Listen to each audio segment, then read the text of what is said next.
All right, welcome back, fellow team players. Joe and Bob here. We are ready to break down the second week of the playoffs. We're going to go through some bets that we're thinking about making ourselves, and we'll just talk to you a little bit about the players we're interested in this week. And at the very end, we'll have the very great pleasure of making a lineup for the whole weekend, building off our DFS lineups that we made previously in the week. So sit back, relax, join us for local football flavor. Welcome to Local Football Flavor, where we talk to local fans to get the real information of what's going on with their team. And welcome all team players, one and all. So first off, thank you all for being back with us. So let's hit the elephant in the room from the first weekend. Even though FanDuel did not have their DFS lineups correctly made for last weekend, their sports book was on, and we had 11% rate of return. You gotta love that. You know, anytime that you're coming out with a positive outcome, good stuff happened. Yeah. So one of the things that we missed was definitely the Brock Purdy blowout. The Geno Smith over as well. I mean, it was shaping up that early on in that game that we were sitting pretty in the first half. Then that second half explosion from Purdy kind of put it dead to rights. We also were on a couple sack plays, and I'm interested to see if those sack plays will be coming back this week. FanDuel puts out a weird, Tom Brady got destroyed. That was the big payout of the week, by the way. Tom Brady getting sacked. Where they'll put a player to sack plus that team to win. And they also have lines that are 5 sacks or more. We bet a couple of those because those were a little bit crazy. Obviously, they didn't pay, but the Tom Brady ones paid. The Tom Brady ones did, but the other ones did not. The Buffalo Bills one did, but the Bills were so close to the big payday, though. I'm a little disappointed that they didn't get them more. I was surprised last week that Miami actually accumulated more sacks than the Buffalo Bills. That was a little surprising to me. They had 7. I didn't even see that as an available option, which I'm curious to see what happens this week. So let's kick it off with the first game. First game is going to be Jacksonville, Kansas City, 4:30 Eastern time on Saturday, Bob. So spread's 8.5.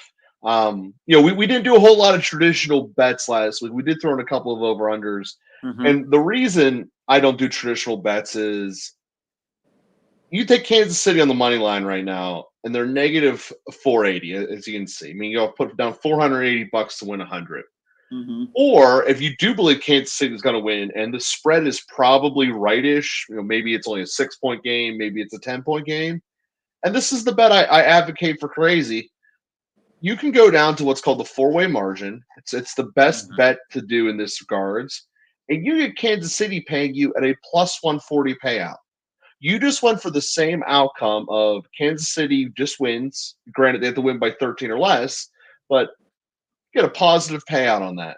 So that is something tremendous for this game. The thing about this game in particular that I find interesting about what you just brought up, Joe, go back down to that spot there, is the great disparity between Jacksonville's 1-13 and Jacksonville's 14 plus, and Kansas City's only slight disparity between 1-13 and 14 plus. But the spread is sitting at 9.5, I believe, or 8. That's 8.5 now. So it just tells me a couple different things about this game.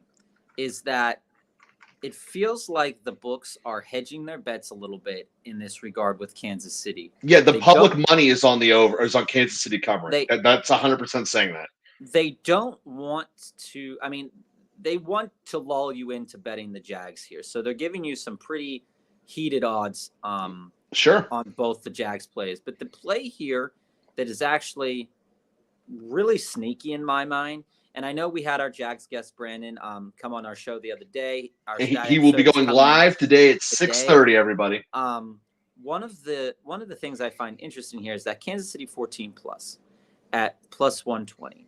Now, for everything that I said about Patrick Mahomes in that episode with Brandon and how I've historically have not enjoyed Patrick Mahomes, but I think he's a fantastic player.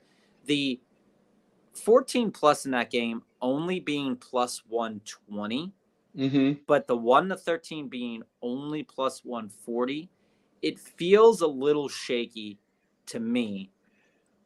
This specific bet this week with this team. I want to give another teaching lesson for people who are using sportsbooks in this regard, because very rarely are bets cross intersectional. What I mean by that is this is essentially betting that Kansas City is going to win by 14 or more. I mean, that's what the bet is. So if you go to the buy sell for the alternate spreads, you get the exact same bet and sometimes with different lines. So the same bet here is Kansas City minus 13.5. You'd get paid 134. You see that you get that exact same payout at 14 or the exact same bet, exact same risk, but with 6% better payout. So just something to keep your eyes on whenever you're going around sportsbooks betting. Like that 6% adds up big time in the long run. And speaking of that, Joe, if you think they're going to win by 14 plus, and that bet was only plus 120, you might as well bet 14.5. Well, 14 is a point of power in the NFL, as you well know. A lot of teams just end on the 2 touchdowns. So you would lose the 14. The other one, you win at 14. That's why it's a 13.5 wager. Plus 120, but what I'm saying is that plus 120 doesn't make any sense to me based off these alternative odds, based off the buying and selling points. Exactly. So you would want to do it this way of getting plus 134 opposed to plus 120. Exactly. And so take the juice. It's definitely an interesting bet. And what's that other side of the column there? Is that still for This is if you took Jacksonville plus 13.5. Yeah, if you took Jacksonville plus 13.5 at minus 172, I mean, if you think Jacksonville has a chance in this game, but you're not really willing to bet their money line, and you want to parlay it with something else, parlaying it with these bigger spreads. Yeah, like you could come down here to Jacksonville plus 3.5. It's plus 200, and you're getting, if it's a field goal game or Jacksonville wins, you're at plus 2-1 money at a plus 3.5 spread. So I like to look at whenever something is this crazy. The spread is only 8.5, and the odds that we're seeing getting paid out right now, when we look at the 4-way margin, are just basically telling you that the local populace is feeling like this is going to be a Kansas City blowout. And yes, when we look at Kansas City historically in their first playoff game, they have won 2 of their last 3 in massive blowouts. Also, 2 of those last 3 were against the Ben Roethlisberger couldn't throw the ball 6 inches Steelers. So I want to point that out, that this Jacksonville team, while maybe not having as good of a defense and not having the defensive player of the year on their pass rush, is an incredibly capable team. And if you were giving them Madden overall ratings, this Jacksonville team certainly is better than the last year Pittsburgh Steelers, and probably by a letter grade different. So I also think that Kansas City's offense without Tyreek Hill is a significant step backwards. So on paper, while probably leaning Kansas City to win this game, I don't think it's the value bet. I really think the value bet for this game is Jacksonville to win it. And then the question is, do you think that they can run away with it? I certainly do not. So whenever we're looking at this saying, okay, we're now leaning Jacksonville, here's the 1-13 payout, we're obviously taking risk on everything that's over 1-13. Right. So in terms of what is their money line is 370. So in my mind, it's actually a smarter bet to lay that 10% payout and not have any risk of the over the top. So this way, if Jacksonville starts blowing it away, it's not that big of a payoff. So that's where I would lean as far as my starting point of trying to explain these secondary bets that we really didn't get to last week because, frankly, with 2 extra games we had to get through, that we don't have that problem today. I would like to bring up another interesting bet, and this is not, I mean, sometimes it's present, sometimes it's not. There's 2 of them, actually.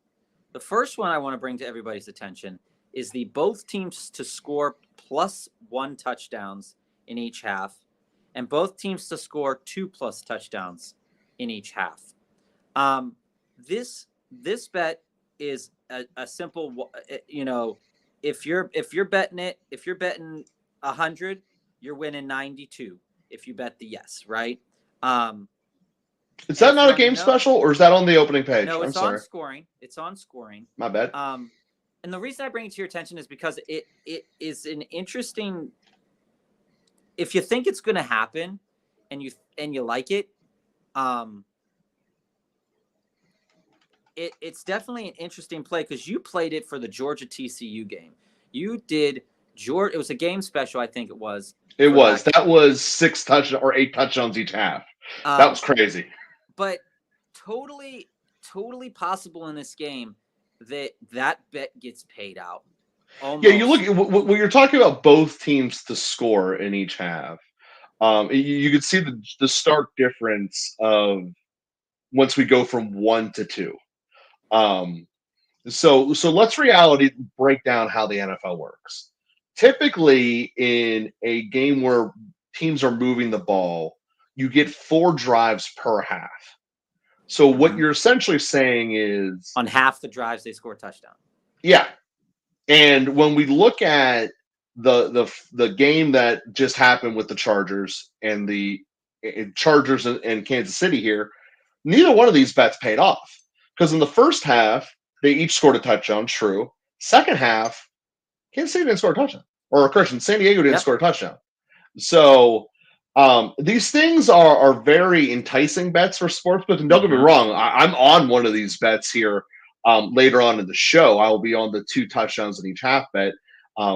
We're not going to get paid $1,100 on that one, though. Those guys are kind of fast and they score a lot with good quarterbacks. Well, this is why I brought this to our attention, because we have been talking all week, and we've been talking with Brandon, our guest, that the game here is one that we feel is either, as a community, right? We feel it's either going to be really close or it's going to be a blowout. Now, when that happens, typically speaking, if it is a blowout, Trevor Lawrence feels, and he's been blown out before in the first half, right? He's been blown out before, and it just feels like garbage time touchdowns could be a potential if you have that way of thinking. Now, I think personally that Jacksonville will score in both halves, and I feel that Kansas City would score in both halves too. It's an interesting bet, but it's definitely one of the ones that I wouldn't personally put like a lot on. Now, no, in this game. One of the other ones that's interesting from this scoring one, because we don't often explore this. Go up a little bit. Oh, sorry. Is the first to score but lose. And this is much more common in shootouts than it is. So let's pull them both up here. So first to score and win. So this is a dual bet here. So this is a parlay. This is the team's going to score and they're going to win the game. So both things has to happen here. This isn't a yes or a no. So when you're looking at that, first to score Kansas City and win. Well, what if it's Kansas City loses a coin toss? In fact, normally, as it's the trend is you kick off to start the game if you win the toss. So it's 50-50 about whether they get the ball or not. And we have articulated, especially in this show you're going to come out at 6:30 with, that Kansas City doesn't come out of the gates very hot in the playoffs. They at least their first playoff game. And it would not surprise me at all if Jacksonville scores first, which the odds would say you should be then on, if Jacksonville's going to score first, do this. But again, I personally don't like these bets. I don't like on betting who's going to score first. I think it's a very the reason I bring it to everybody's attention is that people who like the first score bets probably have a touchdown maker in mind. They often will also pick the money line in a game some way along the line. But these, only for this specific game am I pointing these out, because this is a game that is much talked about. This is a game where, Jacksonville could go up early, but then tank in the second half.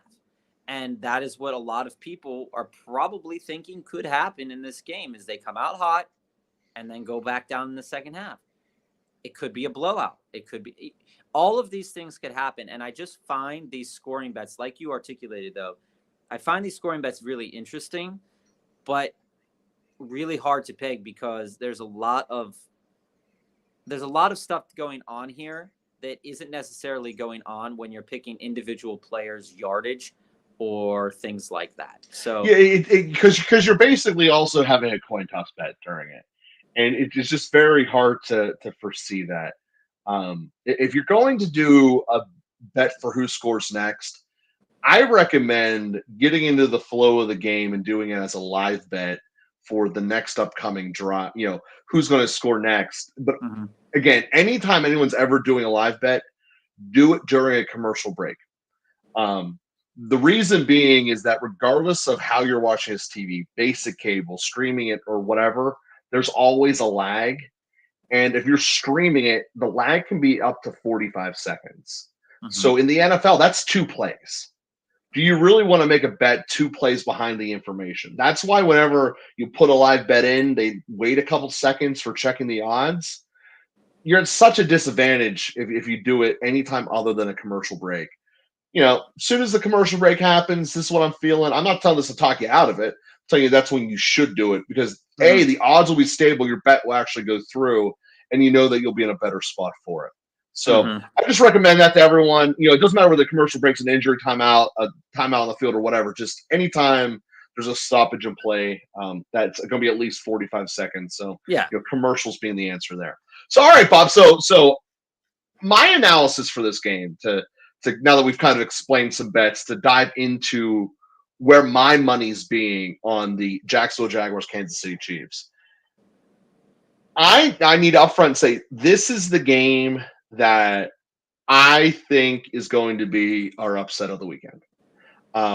Very rarely do you get 2 championship games, both being 1-2. And I think that this is the one. All year long, Jacksonville has been steadily improving, and you can show that. You can't say the same fact about Kansas City. Kansas City, again, wins a hell of a lot of games, and no fault of them is what you should do. But as we watch them coming down their December run, playing Denver twice, and keeping both of them as 1-score games, a 1-score game against Houston, these teams are vastly inferior to Jacksonville. And it's very hard to pick it back up when you've been lulling it. And Jacksonville has been playing playoff football, basically must-win games since Thanksgiving. And Thanksgiving was a long time ago. Like, I know I've just gotten fatter because I keep eating all the chocolate, but it's been a long time ago. And the fact is, you got to ramp it up in the playoffs. Yeah. And that's hard to do. And I understand that every Yinzer in the world is on Kansas City because they think it's an easy toss away. I don't. I see Jacksonville sitting on this. And also, remember, Kansas City, more than any other team, will do random shit to themselves and take themselves out of games. Remember going for the touchdown at the end of the first half last year against Cincinnati? Absolutely no need to do that. Could have taken the points, mentally got themselves out of the game, and Joey B just put it down their face. So that's in their DNA. There are games this season where they just said, we don't feel like running it because we're just going to let Mahomes go crazy mode. Right. In some very real ways, they feel like a 12-year-old playing Madden. They know they should be able to score 1 million points every game, so they just expect it. And the problem when you play like that, and it works so much, is you become arrogant to it. You keep doing it. Yeah, and the 2 that I point to is those 2 games against Denver. I know it's a divisional game and this one isn't. This defense is better than Denver's defense, and this offense is worlds better than Denver's offense. Yeah. Obviously, the crowd's going to be crazy. Arrowhead is an incredibly hard place to play, period. And you put the playoffs on top of it, it's even harder. But at the end of the day, I think for the 370 value, that is the value bet of the day is the money line. And, even looking at the plus 3.5 at 200, if you're a little bit squeamish, selling the spread down to plus 3.5 for Jacksonville as a hedge bet. But I think Jacksonville is going to win this game. It might be close, it might not. But Okay. I look at the makeup of these two teams. I like what Jacksonville's bringing to the table a lot. Okay. Now I'm gonna throw something at you. You could parlay this with it, and Mhm. these are just some things that I've noticed that I want to talk about. Mhm. And let's go to this is going to go to receiving yards. Okay. These are some pretty fair lines for some of these players. You talk about straight lines or alternate lines? Straight lines. All right. You put these four together, you get plus 1,163 odds. That's a big four, but okay, let's look at it. Travis Etienne over 19.5. I like that. Etienne did not get it last week. He historically goes over 20 yards in receiving. Okay. Your next one, Evan Ingram over 47.5 yards. That's right about his average. Christian Kirk over 65.5. And McKinnon over 30.4.5. Now, the reason I bring those up is just because we have felt in the week leading up to this game that these four players are going to have to show out for their team. And specifically for the Jaguars, if you like the Jaguars to win, and you can take McKinnon off of this if you're a Jaguars fan. If you like the Jaguars to win, these three guys are going to be getting the ball, and they're going to be getting the ball a lot. You saw what Trevor Lawrence did with them last week. You've seen what he does with them over the season. If you think the Jags will win and you don't want Jerick McKinnon in there, you could take Jerick McKinnon out. And you could possibly add in ETN rushing yards or Trevor Lawrence passing yards. But these lines are all fair. Jerick McKinnon's line at 34, he's had games at 112. He has games at 0. Fair enough. Christian Kirk, that's right around his average. Evan Ingram, he's had some shootout games where he's gone really well. But if you think the Jags will win, this bet is a bet that feels like one that could benefit you. I agree with that. And one things that we always discuss about the world of betting is you want to have congruent bets. Like you want to have bets that are going to go together in the game script. And yeah, it's possible that Jacksonville runs like crazy, but that's not how they're built. That team is built to be like any other NFL team right now. We're going to pass the ball. We're going to make some fun things happen. And I love that about them. It's something where I like where your head's at here, Bob. And I wouldn't take McKinnon out because the other part of this is Kansas City's not just going to let him do this. McKinnon is certainly a valuable running back, and he's their pass catcher.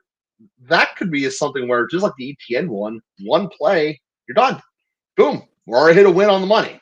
So I don't know necessarily I don't like doing more than a 3-team parlay myself. Just because of the risk element of it. I know obviously the payout's huge. That's why casinos love when people do them. But that being said, these four together can make some sense. And as you see up there, if you do keep it with the money line straight up for the Jags, there's a lot going. Okay, I want to point something out. Point it out, Bob. Okay, takes the Jags money line off there for a moment and take McKinnon out of there for a moment. Mm-hmm. This is a really intriguing thing. Okay. Add in Zay Jones and Marvin Jones, okay? These are all the weapons that Trevor Lawrence has to deal with, okay? If they all hit, that's 213.5 yards, okay? But Trevor Lawrence is over. It's 250.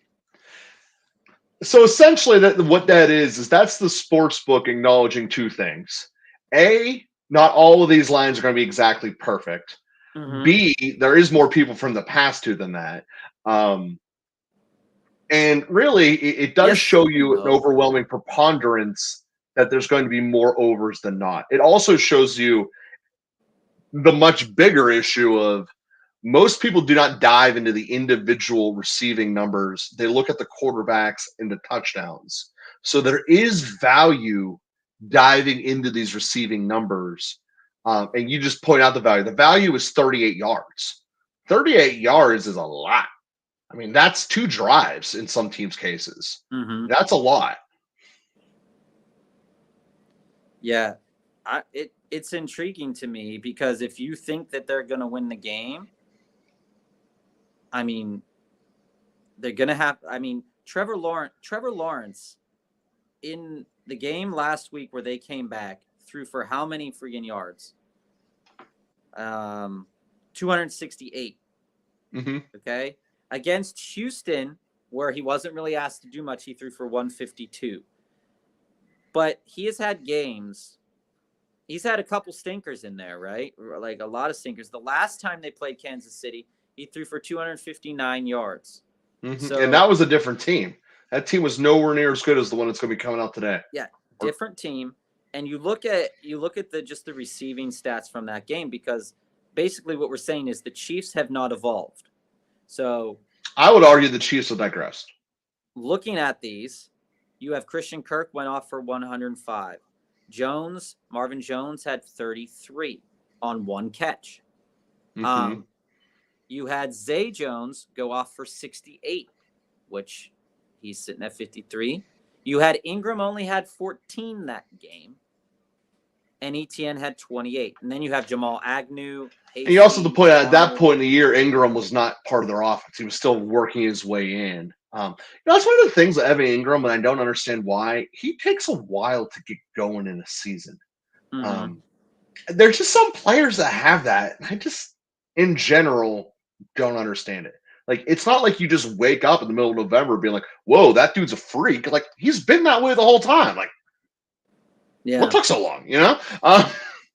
Sorry, that's just a personal question in the NFL why there's some players like that I never really understood. Yeah, but they seem to happen every year. That Jaguars play is definitely really interesting, and as well along with that also is that player passing touchdown prop that has Patty Mahomes at plus money to get 2.5 or more touchdowns, and Trevor Lawrence to over 1.5 is minus 118.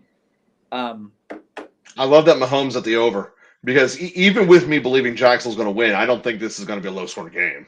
The last time they played, and they don't hand the ball off in Kansas City. They make sure Mahomes gets the touchdowns. The last time they played, he did not go over 2.5. The last time they played. Yeah, but last time they played, Jacksonville was irrelevant. It wasn't a marquee game. Go to Kansas City's marquee games when they're at night. Oh, no. Mahomes always gets over 3. Yeah. Right, he gets throws for 4th touchdown. So, to me, in a playoff game, especially if you feel the game is close, or if you feel the game is garbage time, a same game parlay of Mahomes over 2.5, Lawrence over 1.5, Lawrence over, and Patty Mahomes over. Either yardage. Yeah, all yardage and touchdown passes over, if you're allowed to do both. You certainly can. I don't agree with this element of it, but okay. I'm just suggesting it because Patrick Mahomes has proven that even when I'm going to bring the Titans game up again. He had not a very good first half. That bend don't break. Then in the second half, he ended up accumulating like 400 and some yards in that game. Yes, it's a big spread. It is a huge spread, or it's a huge total. But the last time they played, and I'm just going to bring it up because that's the information we have, 331 yards. In the last game that they played, or in the game that they played against the Bengals, okay, Mahomes only threw for 223. They lost that game. In the game they played against the Broncos where they won, Mahomes went for 352. In the game where they beat the Broncos 27-24 on January 1st, he threw for 328. In the game they played against the Raiders that was basically a whitewash, they didn't even have to do anything else, he threw for 202. So in games that don't matter, and in games where he's not asked to do much, it's like pedestrian 250 yards. But in But the games marquee games are different. that means something. I'm with you there. Now the Trevor Lawrence 250, but yeah, I would rather do the. So I guess what I'm trying to point out, as I said before, because there's so much emphasis on the passing yardage of quarterbacks, you get much better value on the receiving element. And sure, it's a harder bet because you're picking one guy to get the catch, but at the end of the day, if I can get ETN at under 20 yards for receiving as the over/under, I'd be more confident. It's the same payout as Lawrence's 250. I'm more confident in the risk profile of ETN receiving the 20 yards receiving. Yeah. And then if you put in Christian Kirk at the over as well, now you're at plus 1378. So this is the yardage bets I would want to do for this game. The two quarterbacks with their overs and touchdowns, ETN there, as we mentioned before. And also, let's not point out the elephant in the room. Kelsey is probably a very good bet there too, because he's the number one target. Yeah, but we have seen number one targets get eliminated from games. We have. It's just tough. But if I were going to bet any of the Kansas City ones, because there's much more volatility in Kansas City, it's either McKinnon or it's Kelsey. I'd lean McKinnon because of the possibility of him doing it in one play. But overall, as I look at what I would present, Bob, I'll give you a chance to do yours. These are the 5 bets that I am comfortable making and recommending for the Jacksonville game here. And this will be, I won't do them as a parlay. The parlay will be Jacksonville, ETN, and Mahomes' over 2.5. And I get that on the surface, Mahomes over 2.5 seems like a contradictory wager. To me, that's the easiest bet of the entire day because it's prime time when it matters. Mahomes, whether you believe that Mahomes is winning this game in 10 seconds or it's going to be a tight one, Mahomes is leaving, letting everyone in the league know he is here. This is his playoffs, and that's what Kansas City does. So Mahomes could it could be 21-21 with Mahomes having 3 touchdowns at halftime. And that's just how I personally feel with the take of it. And that's why I would go that as my that's my Jacksonville side of the bet. And Bob, where are you landing when it's all said and done? So realistically speaking, if I were to, choose anything in this game, I would tend to lean towards some of those overs that I suggested to you earlier. If I were to, which ones? Let's make them efficient. Wait a minute. I would tend to do that, but I'm also interested in some anytime touchdown scores. Okay. So one of the things about this that I know about Kansas City is that Kansas City's there's huge threats to score and in the red zone. Now, Jacksonville is a huge threat to score too. However, we need to know. Look at these wagers. The first 5 in terms of what the recursion, 4 of the first 5 are Kansas City, and the only exception being ETN. Now, the one play here. There's no respect for Jags. The one play here that if you're going to risk it for the biscuit and you don't want to bet the money line, Patrick Mahomes, anytime touchdown score. Mahomes running it in. This is not a pass. This is a running it in situation. Running it in. That guy makes plays. I'll say it before, I'll say it again. When push comes to shove, if they go down or if he's down there, even during that play against the Bengals last year that got called back where they were making moves, Patrick Mahomes is the guy. He was trying to run it. Now we do need to point out a difference between regular season and playoff Mahomes. Playoff Mahomes is much more willing to take a hit. He does not take hits during the regular season. So if this were a regular season bet with Jacksonville, I would be very much opposed to it. But given the fact that this is the playoffs, he'll do more in the playoffs, which typically leads to him having easily crushing his rushing numbers in the playoffs because all year he doesn't run, and in the playoffs he will uncork a couple. And so that, it's interesting that you bring that up. But his number at rushing is sitting at 25. I wouldn't touch that. I think that's a little bit too high. Now, one of the other plays that I am definitely interested in, but it can't be put into a put into a parlay. So like the money payout isn't phenomenal. Is the player longest rush. Okay. Nope. Now, these longest rush bets could definitely be hammered out of the water here. The one I like now, Kansas City's, they've got a good pass rush. They can make a lot of moves. There's a lot of good players in, and the linebacker core. Pacheco, same thing. But the over on the longest rush for ETN being 15.5 has me intrigued. It is one of those ones that could easily hit for you in the first half. Well, that's a one-play gold mine. I mean, that's what this bet is. Yeah. Now, the other thing that's interesting here is most rushing yards in a game. Now, it doesn't look like you can parlay. You can't parlay either of these. You can't parlay either of those. So, I mean, if you're going to bet it, I mean, it's not good money, but like if you think this is actually a spot of spotting incongruence. So if you're big on the bus that's saying Kansas City's going to blow them out, this game's going to be over, no doubt about it, the answer is clearly Pacheco.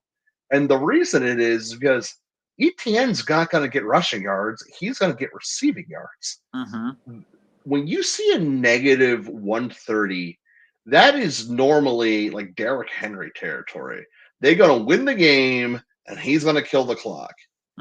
Well, very rarely, and then this is Kansas City's a little weird, so sometimes they do just stop running it, so I understand it.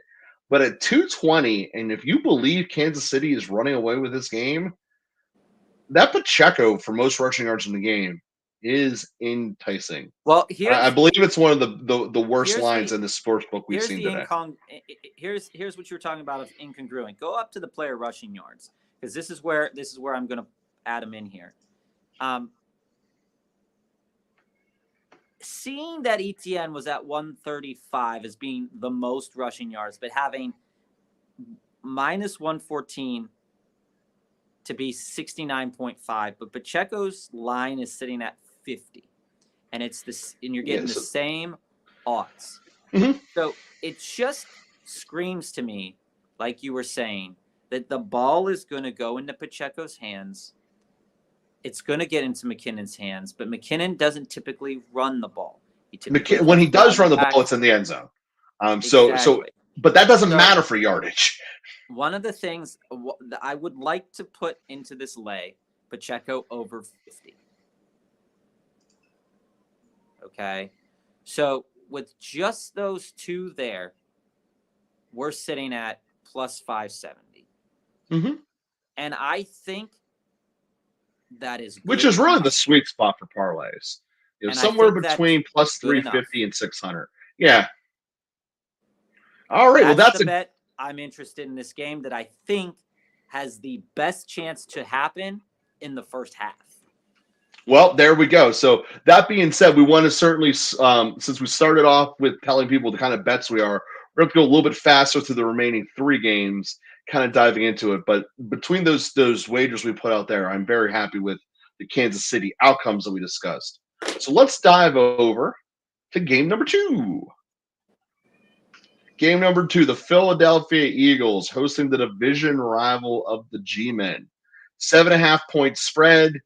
You got to tell you outright, I am big on the Eagles on this, although I'm big on the Eagles, but them not covering, which for everyone who's been paying attention so far means that my first and foremost bet of this game is going to be the four-way margin.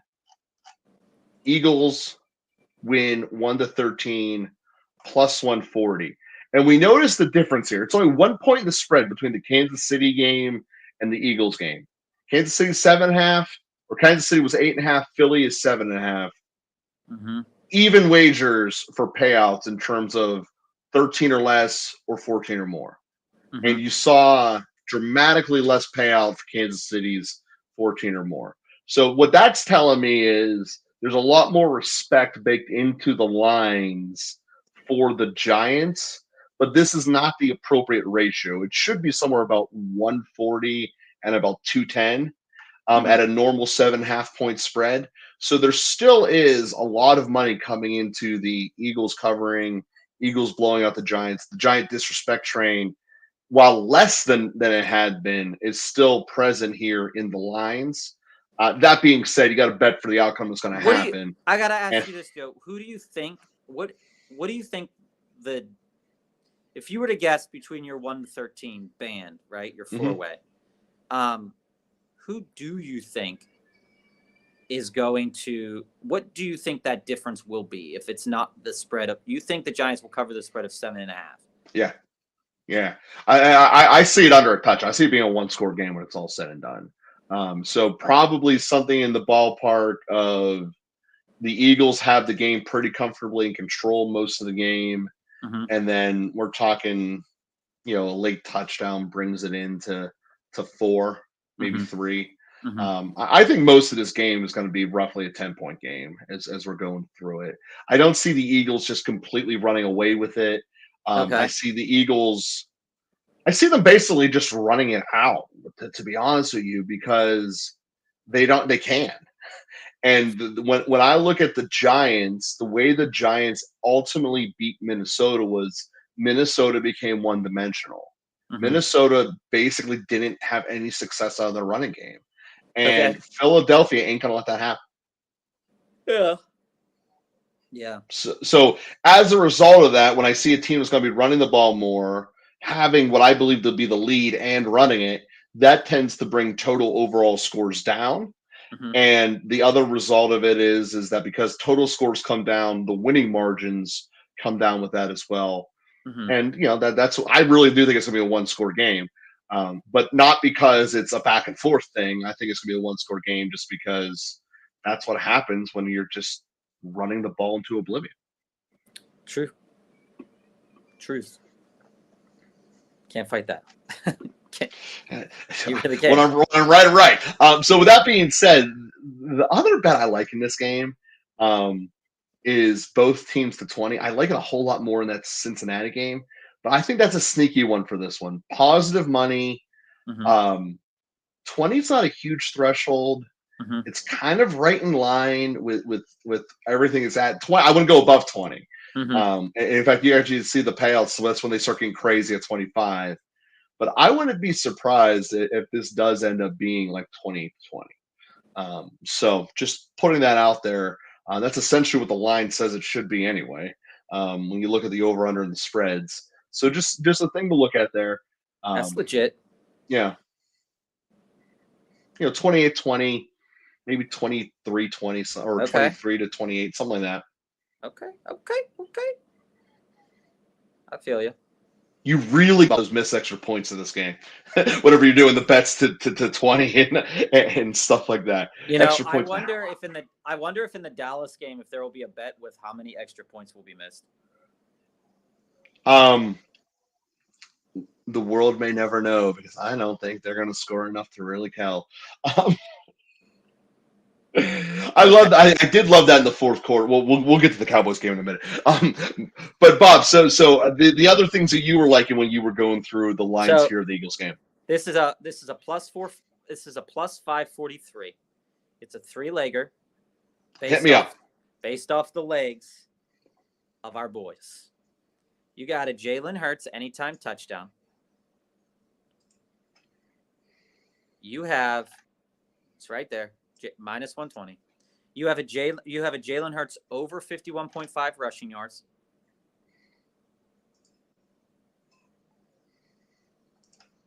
And you have a Daniel Jones over 44.5 rushing yards. Now, the reasoning behind these three plays, they have seen each other plenty of times. Mm-hmm. These defenses are pretty good, right? They can rush Mm-hmm. the passer. They can get them outside the pocket. What do Jalen Hurts and Daniel Jones do well outside the pocket? Well, They scrambled. they scramble and they make plays. Personally, I think these lines are too low. Based off of what we have seen historically from these two players. And when that ball is on the 1 yard line, Jalen Hurts is the guy that's going to keep that ball. Oh yeah, they're going to do that waddle thing. Now I would add Daniel Jones for a rushing touchdown, but I don't know about the Giants offense in this game, to be honest with you. So I would be a little bit leery of adding that, but those would be my three for this game that feel like they could hit in the first half. Again, I love that. I think the first half might be a little aggressive for Jones's or for Hurts's, just because of him coming off the injury. Are they going to want to run him as hard? But that being said, their read option is integral to that team, so they're not going to be abandoning it completely. No, it's hard to fight that. Those are some good numbers you popped out right there. And even in the game, so let's just go to that game. Now, against the Giants, when they last played on the 8th, Hurts only rushed for 13 yards. That was coming back from the injury. But that also was the game where the Giants benched everyone. Yeah, well, yes. Yeah. But that was also the game where he wasn't really – I mean, he threw the ball 35 times for 229 yards. Well, they needed to win it. Yeah, no, I get that. But they gave it to their other players because they didn't want Jalen Hurts to get hurt. Well, this is what Jalen Hurts is here for. This is what he's here for. This is what he plays for. And every other time during the season that it was like important, the Bears, he had 61 yards. The week before that against the Giants when they played before, he had 77 yards and a touchdown. Then the week before that was 12 yards and a touchdown against the Titans. Then in the one game before that, 157 yards against the Packers, right? I can count 1, 2, 3, 4, 5, 6, 7, 8 games this season where he did not rush for over 50 yards. So the odds so roughly half. It's a good line if it's roughly half. Yeah, the odds are good enough. But in the 2 games they played against the Giants, one when he was fully healthy, the other when he was coming back from injury, he blew them out of the water with his legs and his arm. So, and Daniel Jones is Daniel Jones. I feel like 30 yards is definitely within the realm of possibility. And if you wanted to tease it down, you could probably tease it down. I am totally with you on that. I like the situation where you're going with that because let's face it, Hurts is part of it. I also do like as we look at this thing overall. I see no scenario where the Eagles don't win this game, and that's to me where I think overall the 1-14. Yeah, you're taking the risk of the 2 touchdown victory, but the Giants don't really get blown out. Yeah, the Eagles win a lot of games by 6 or more points, but the Giants don't really get blown out anymore. And when I add this all up together, I am really liking the 140 payout on the 1-13. That might be my most confident bet of the weekend. Is this one right here? So let's go over here to game number 3. The morning game, the 3:00 game on Sunday. Personally, Bob, I think this is going to be the best game of the weekend by far. Okay. This is going to be close. It's going to be back and forth. There's some major weaknesses Buffalo needs to contend with here. Well, hold on. Let's throw the elephant into the hallway. This game, is it being played on a neutral field? No, it's in Buffalo. Okay.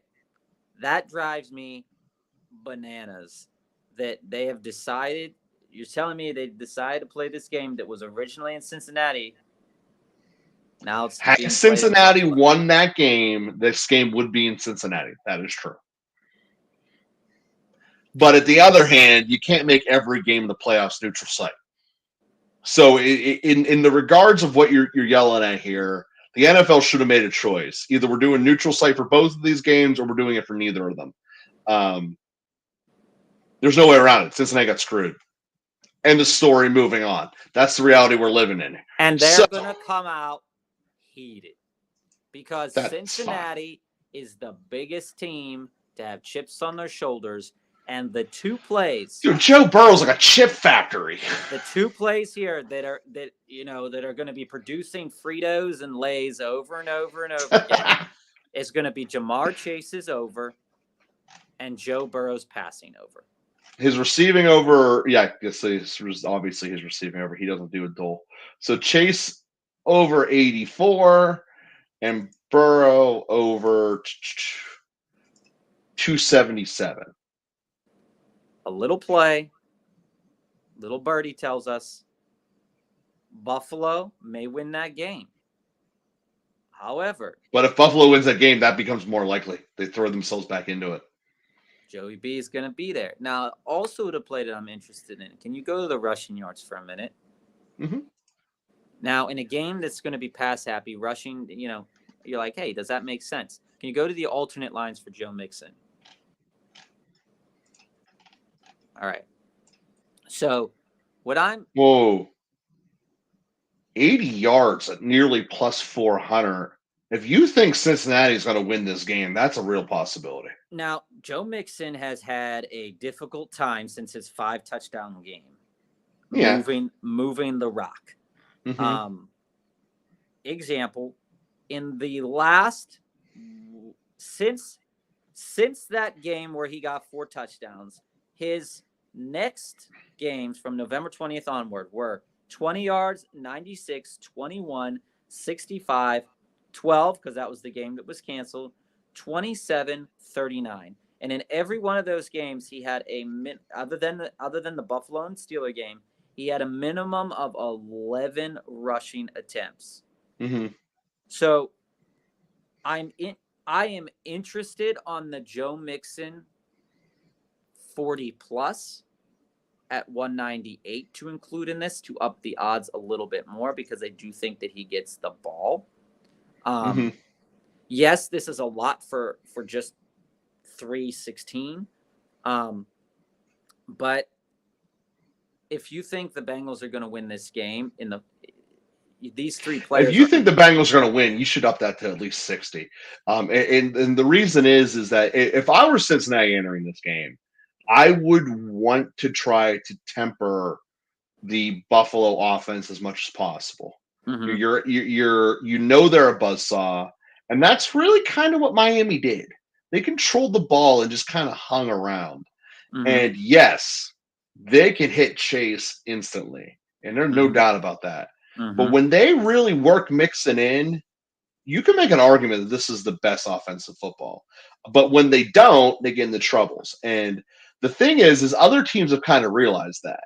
And that's why they've been targeting Mixon. But that being said, I don't think Cincinnati's going to win this game. But if they do win it, I'm drawing that up as Mixon's going to be a big portion of this game. Mm-hmm. But in the reality of what I do believe happens, I think Buffalo cheats them into making this a shootout just because Buffalo's going to go up and down the field on them. And they'll eliminate Mixon from the game at that point in time. Well, not necessarily, because I think it'll be close the whole time. I just think that the nature of the play calling will just naturally ramp it up. It takes a lot as a play caller to watch another team score 3 touchdowns in a row, even if you've scored 2 in a row during that process, to run the ball in that third drive. There's just they don't do it. There's a natural adrenaline that goes with of a measuring contest where it's like I got to show everything as good as mine's good as yours, and the reality is that's something that I think Buffalo's going to trap them into, and it's the thing. So there is another bet on the board that does interest me, and it's Josh Allen's under on rushing.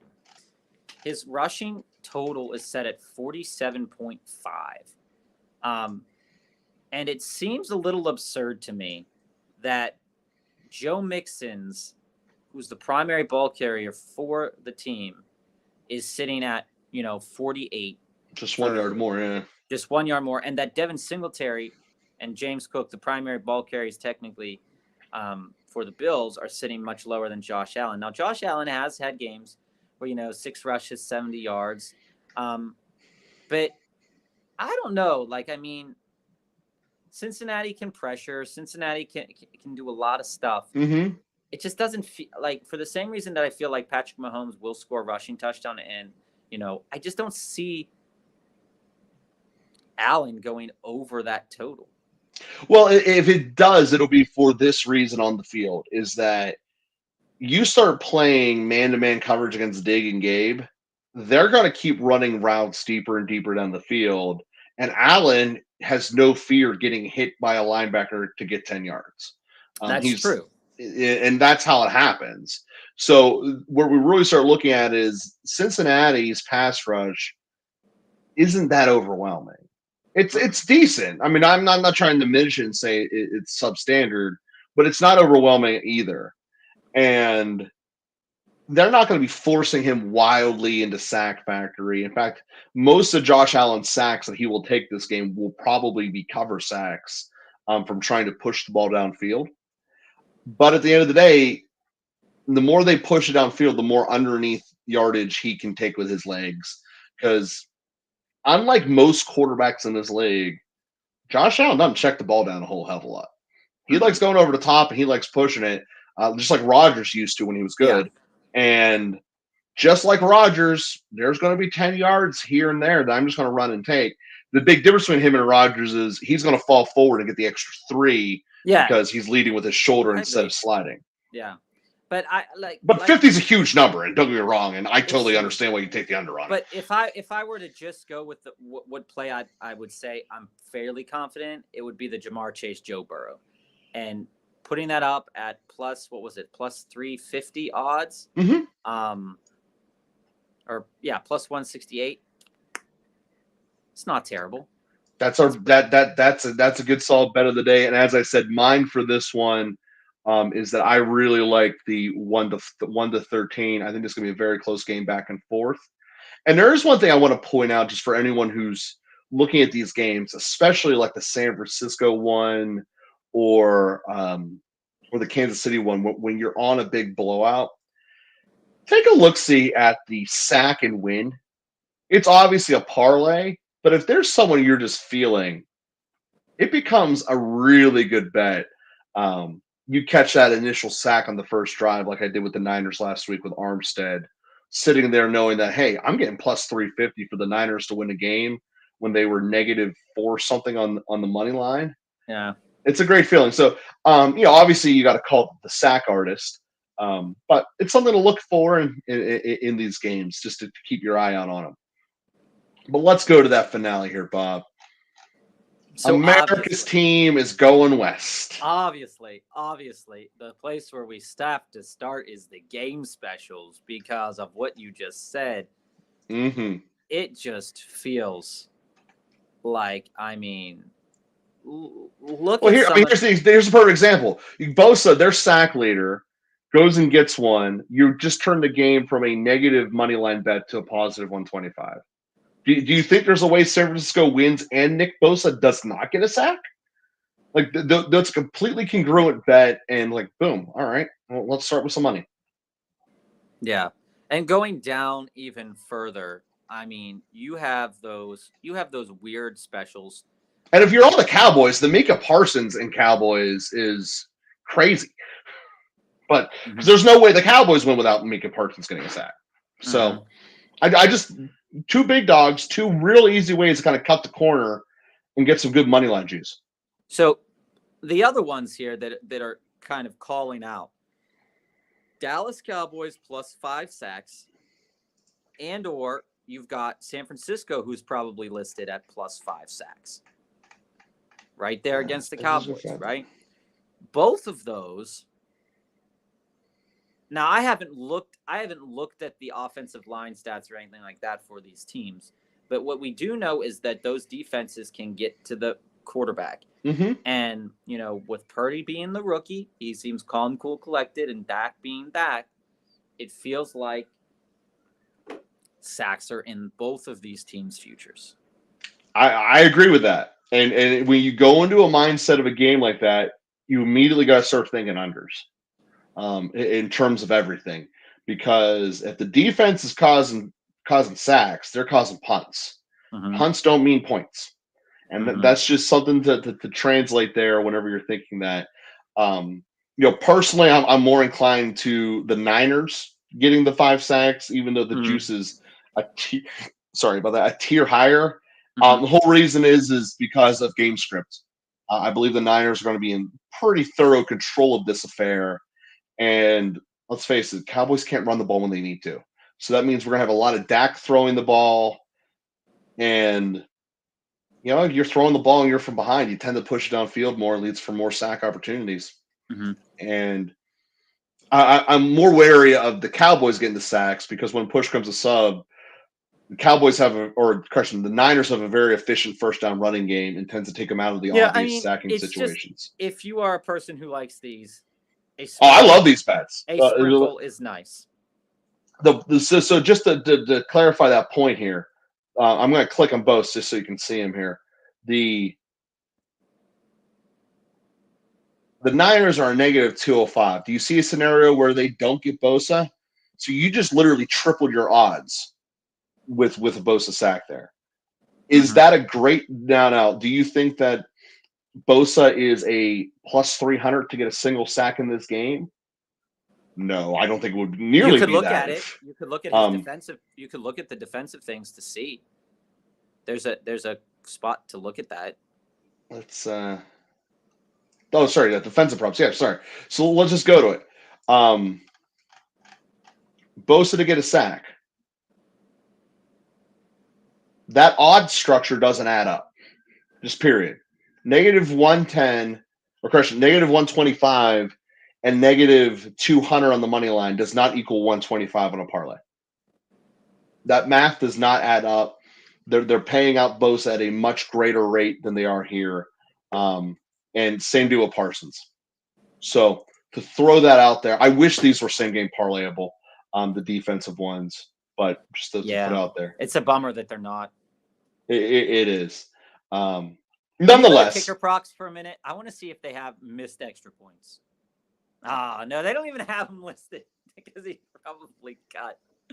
Oh my God! This is the world we live in here, Bob. This is the world we live in here, Bob. But as I said, speaking of kicker points, it does feel like Robbie Gould can get over his 7.5 mark there. He did that in the first half last week. He had 4 field goals in the first half, if I'm not mistaken. I know he had 4 overall. That doesn't even count the extra points. So go to the favorite bet.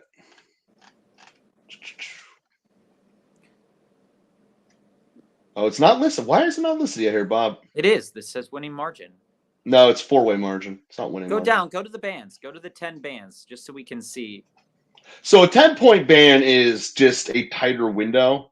I prefer the 4-way margin for the simple fact that it gives you those extra 3 points up to 13. To me, it's a very big deal, and I'm just going to simply wait until that line gets published. Yeah, but plus 175 from 1 to 10, not terrible for the Niners, which means it'll settle in at about 160 when it comes out, and that's where I will be getting paid. If they win, you'd be getting paid 160, and if Bosa gets a sack, you're getting paid plus 125, plus 160. If both of those things happen in the way that you want them to. Yep. And that's how I'm looking at this game overall. And like I said, I'm very happy with it. So, Bob, any final thoughts? Any spots where we were contrary about going into this weekend that we want to look at? So, because obviously last week we had 2 contrary games and we split in those contraries. You had the Giants and I had the boys. Yeah, I think the only game where – all right, so I desperately want to pick the Jaguars. I desperately want to pick them. I am. I'm going on it. And I do think they have a good chance. Mm-hmm. I do think Doug Peterson's a good coach. He is. So is Andy Reid, though. It's just that what I've been saying about Patrick Mahomes' magic, I have been dogging him, and every time I dog a player, it just happens that player ends up turning up. And with I think one glaring exception, Aaron Rodgers. Yeah. Well, I actually think the Chiefs are going to win by 2 touchdowns. Well, then, like I said, that's the difference here. I think that Dallas is going to win too. So we still have 2 that we're contrary on. Jacksonville, don't get me wrong, there's certainly a game script where we can write Jacksonville gets wiped off the face of the earth. Mm-hmm. It's an Arrowhead. It's Mahomes basically saying, you were fun last week, but I'm Mahomes. I thought Bills were going to win by 30 last week, but somehow that didn't happen. So this year in the playoffs, once teams have settled down into a position and once teams have settled down a little bit after coming out of the gate, trusting talent for talent, when you look at the rosters of all the teams that are here, what Mahomes, like we talked, about Lawrence and about the Jags offense and that they're really, really, really stellar. And we talked about defense. We talked about the defense, being able to turn things on. And we talked about the Chiefs being lazy, but they're not lazy. They're arrogant. There's a big difference. But it's the playoffs. Andy Reid doesn't want to lose.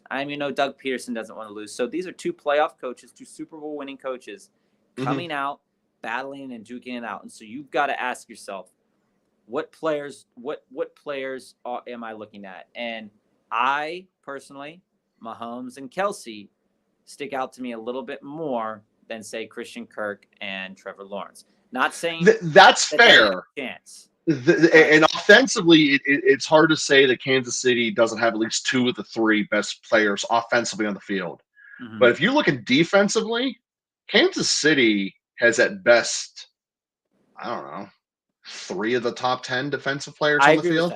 Jacksonville's defense is stacked. And it's really going to come down to exactly, is Kelsey going to be able to be bottled up or not? Mm-hmm. Like this could be a Kelsey just beat you with paper cuts, 8 yards, 8 yards, 8 yards, and then maybe Valdez or someone gets over the top.